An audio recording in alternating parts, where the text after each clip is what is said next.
Well, hello there, vinyl community. It's Jacob coming to you from the Dallas Open Micer YouTube channel. My final installment of BVCLT from Martin, the vinyl scavenger. BVCLT is British Vinyl Community Love Train. See, Martin sent me a care package of essential British listening. And well, let's find out what we got in this installment. What we have here is narrow boats.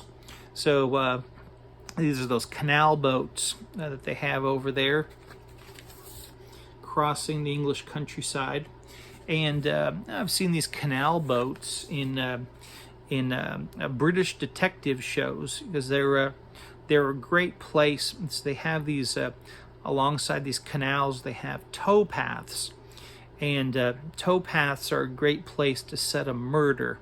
So you have like a lady walking home at night from the pub, and she gets murdered, and her body's found in the tow path. Now, the tow paths are they're not originally designed for settings for murders.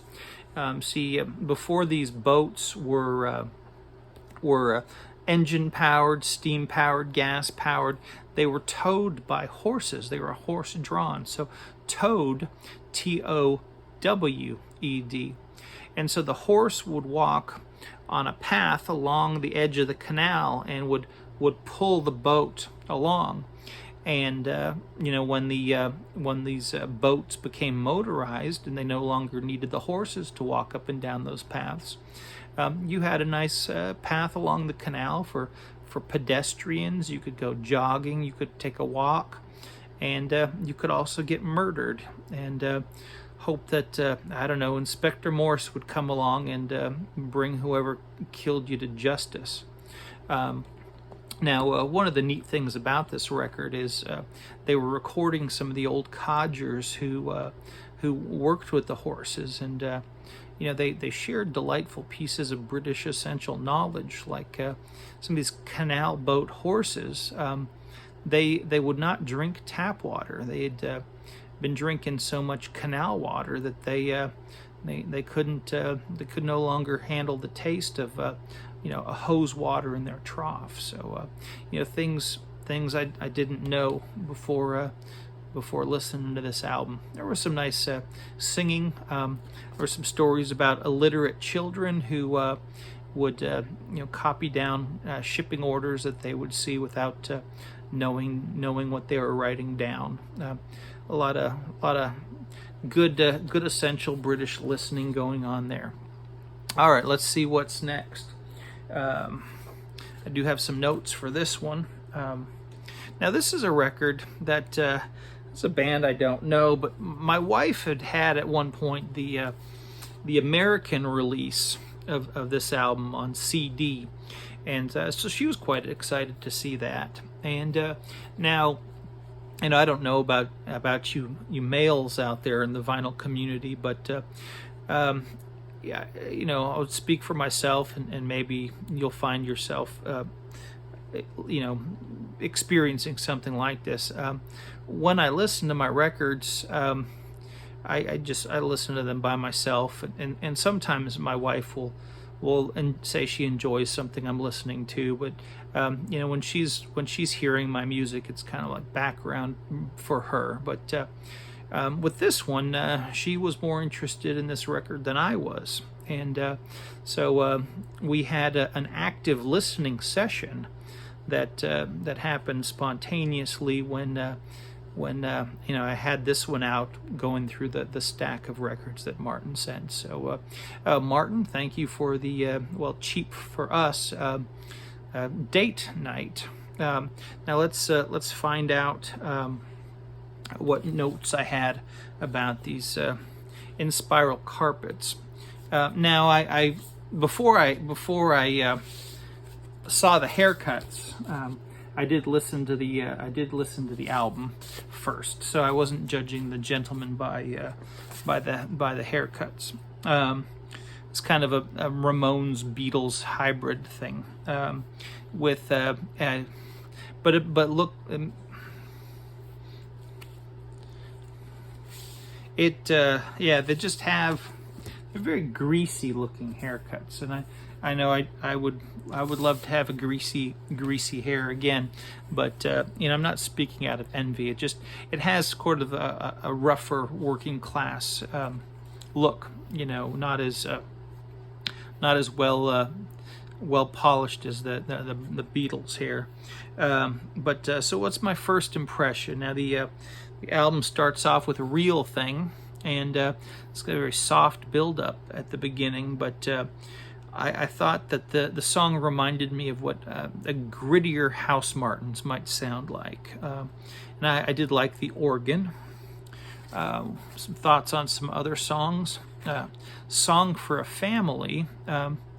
Was the one, the organ had a bit of a Doors vibe, and I don't like the Doors. I find them to be very creepy, but I did like the Doors style organ. It was like having the Doors organ without the creepiness of Jim Morrison. So Song for a Family, gosh, this was a bit bleak, wasn't it? So they sing here, we all live on dreams, and you know, without our dreams, what do we have? What do you have when you get to a point in life when you're too old to dream, or you've lost the ability to dream, or it's no longer feasible to dream? So you get a bad case of the Manchester blues. Another song, this was a single, This Is How It Feels. It's a very catchy tune. It's a bit beautiful, stirs the emotions. It's a bit emo-y, and so there's a devastating lyric here. This is how it feels when your word means nothing at all. What a dark place that would be to find yourself in. Would you like to be a man of your word, or if you're a rare female viewer of these videos, or a member of the vinyl community, a woman of your word, when your word means nothing at all? Gosh, that would be a very alone feeling. This is a very severe form of rejection. Some more Manchester blues there. There's an odd number here. She Comes in the Fall.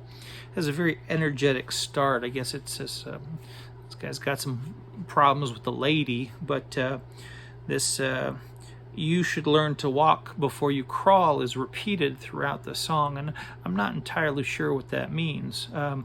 If someone would like to explain it in the comments below, you're welcome to. The song gets this very militant march going on here. I guess this lady that comes in the fall stirred up some anger or some strong emotions in this gentleman. But my goodness gracious, the opening lines, wake up, this must be some kind of fear. Anyway, I don't make much sense of that song, but anyway, it's an interesting interesting tune.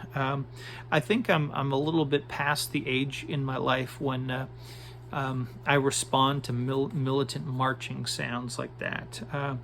I really don't identify with the angry lost youth, but anyway, it was satisfying listen overall, and well, now I have more essential British music knowledge in my brain.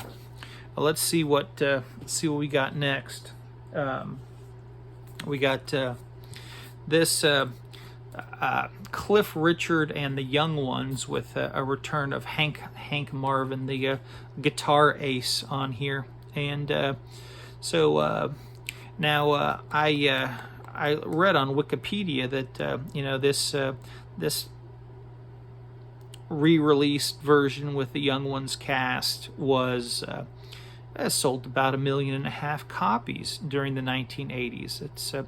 It's quite amazing. This is one of those comic relief charity fundraisers. I'd seen the one that the Proclaimers did with Matt Lucas. So this is kind of like this here. Now I have not seen, other than in clips, the Young Ones. it's on my to watch list. It's been on there for some time, but I'll get around to it. Now this Rick Mayall, I do recall him from Blackadder, and I enjoyed him on that, as well as he had a very interesting interview with David Letterman on American television that you can find on YouTube. Here's another. This is a totally unknown to me. This is some children's punk, and it was fun. I'm not ready to become a punk rocker, but I enjoyed that, Martin. Thank you. And are we saving the best for last? No, I don't know. We'll let you be the judge. But what I will say about this next record. Of all the essential British listening music that Martin sent me, this is the one that I found the most immediately appealing. There was no need to break this one in. It was instant fun and joy. I'll let you imagine what this might be. Essential British listening that will bring you instant joy. No need to work your way up to anything here. Build the suspense. We got Chaz and Dave, and I gotta say this is perfect. I'm a bit spoiled to start off with their greatest hits, but my goodness, what a I guess and I don't know if the person who assembled this greatest hits, picked all the best ones, or maybe they had a licensing issue and they had to leave some essential cuts out. But my goodness, 14 songs on this where they say the label. They're Rockney. It's rock and cockney. It's like updated music hall fun. And as advertised on TV, and look at this. It's a 1 pound find. Now Martin went above and beyond here, and he provided a glossary for me, so that some of these unfamiliar words that are gonna make their way into the lyrics, I can make sense of them. So here's an example of one. Now there's Sainsbury's, and I don't know. The lyric is, "You've got more rabbit than Sainsbury's," and I would have no idea what that means. I don't know how soon I would Google it to unravel that mystery. But Martin makes a note here that Sainsbury's is a middle class supermarket. And so the only supermarket that I know of from watching British television and in YouTube is Tesco. It's the only one I can think of by name. But they have a lot of class envy and class conflict in British culture. It sets us a little bit apart. We have Keeping Up with the Joneses over here, but the American mindset's not quite as class conscious. So I guess if you got more rabbit than Sainsbury's, I guess it's a statement about society in some way. Is rabbit a middle class food staple, or was it at some point? Is it something that was out of reach for the lower classes unless they lived in the country and caught their own rabbit? I don't know. But those are the kinds of essential questions about British society that I'll find myself asking when I listen to Chaz and Dave's greatest hits. Just a source of joy right there. Well, thank you, Martin. This was a lot of fun. and I'm looking forward to more Martin-inspired fun in the days ahead. I've purchased tickets for what I think might be your favorite band. They're coming all the way from Australia to Dallas, Texas, and they'll be playing at the Kessler Theater, and that happens to be my favorite theater for hearing bands play. So looking forward to seeing The Church at the Kessler Theater in October. And I only know that one song that gets played on the radio, and I hope I like their other stuff. But I've got time to find out, because I'd like to digest some of their catalog before the big show. And anyway, I'll catch you soon. Oh, hey, I'm still here. If you missed the previous installments, let's put them up here. I'll put one there, one there. Now I'll say goodbye.